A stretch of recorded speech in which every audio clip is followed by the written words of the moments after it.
મોરબીથી ભાજપના ધારાસભ્ય કાંતિ અમૃતિયાનો ખાસ મિત્ર ડ્રગ્સ માફિયો ઝડપાયો. આ પ્રકારની ટ્વિટર પર આવી અને રાજકીય ઘમાસાણ શરૂ થયું છે.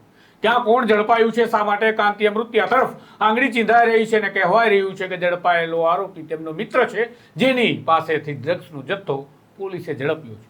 વિગતવાર વાત કરીએ અહેવાલમાં શું છે સમગ્ર મામલો અને હવે રાજનીતિમાં કઈ પ્રકારે ભારતીય જનતા પાર્ટીના નેતાઓ ઘેરાઈ રહ્યા છે આ ડ્રગ્સ મામલે. વૈષ્ણવજન તો તેને કહીએ જે પીડ પરાઈ જાનાને રે. નમસ્કાર, હું છું આપની સાથે તુષાર બસિયા. નવજીવન ન્યૂઝમાં આપનું સ્વાગત છે.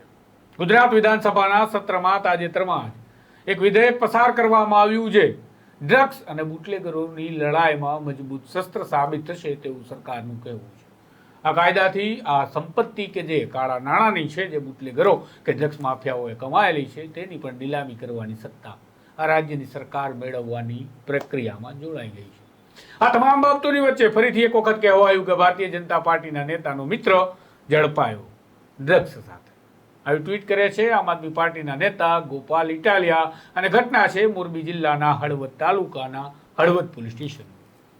ઘટના કંઈક એ પ્રકારની છે. ગત રોજ 23 ઓગસ્ટના દિવસે હળવદ પોલીસ સ્ટેશનને બાતમી મળે છે અને આ બાતમીના આધારે કામગીરી શરૂ થાય છે.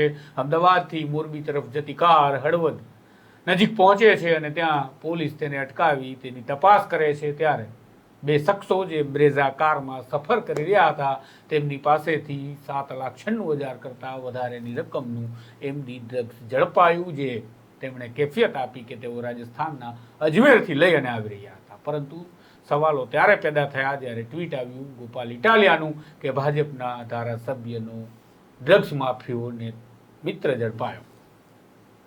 તો આ બંને કોણ છે?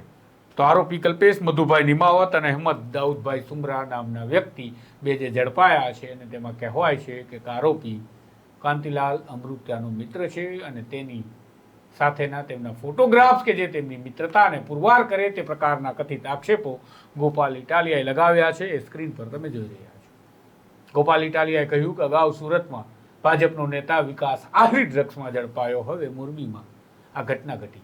રાજકોટમાં પણ એક ડ્રગ્સ મામલાના કેસમાં એવા કથિત આક્ષેપો સામે આવ્યા કે ઝડપાયેલો વ્યક્તિ ભારતીય જનતા પાર્ટીના નેતાનો પુત્ર છે, તેની પાસેથી પણ ડ્રગ્સ ઝડપાયું હતું. આમ ભારતીય જનતા પાર્ટીની સરકાર ડ્રગ્સ સામેની મુહિમને મજબૂત બનાવવાની વાત કરે છે, વિધેયકો પસાર કરી કાયદાને કડક કરવાની વાત કરે છે, ત્યારે ભારતીય જનતા પાર્ટી પર વિપક્ષ પ્રહાર લગાવે છે કે ડ્રગ્સ માફિયાઓનું કનેક્શન ક્યાંક ને ક્યાંક ભાજપ સાથે છે. એ પ્રકારના તેઓ ટ્વીટ કરવાના પ્રયાસો કરી સતત ભારતીય જનતા પાર્ટીને ડ્રગ્સ મામલે ઘેરામાં લેતા રહ્યા છે.